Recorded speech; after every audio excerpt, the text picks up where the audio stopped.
morning to all of you. It's indeed a pleasure to welcome you to the second annual summit coordinated by the President's Standing Committee on the Status of Women.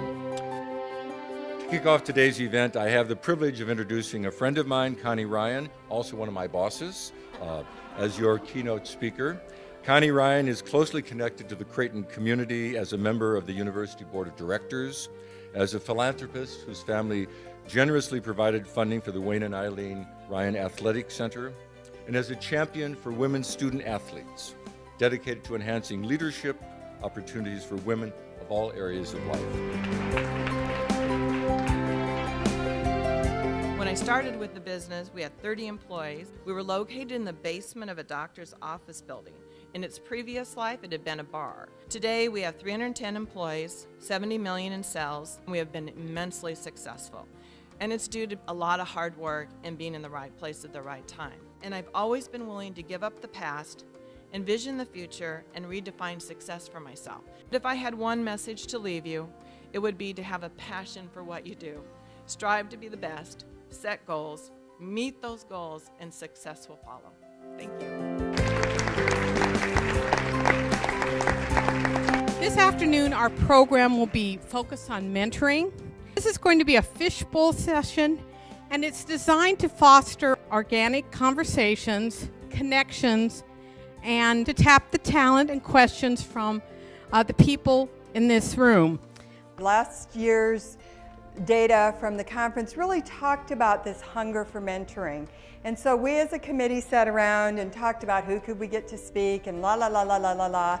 And realized when we stopped and took a deep breath that the expertise on mentoring is you. I believe that a mentor is somebody who can look at you and see your gifts. Our mentors are people who will encourage us to take that next step.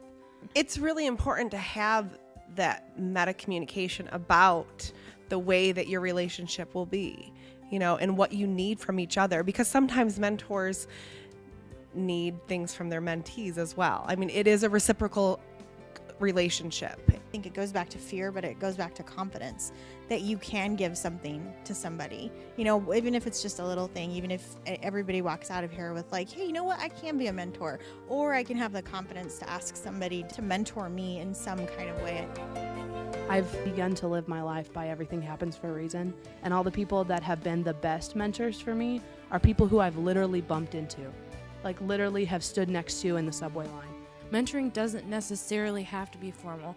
When I define mentoring, I don't necessarily define it as something that you have to seek out formally. You can use those people that you bump into. I think a lot of it just has to deal with like being rejected.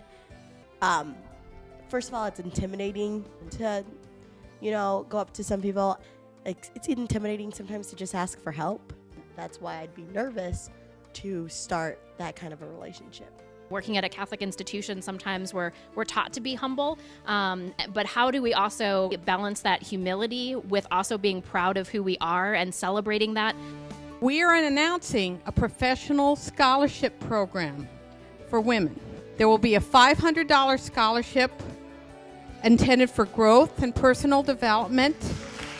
Thank you, thank you, thank you for being a wonderful audience.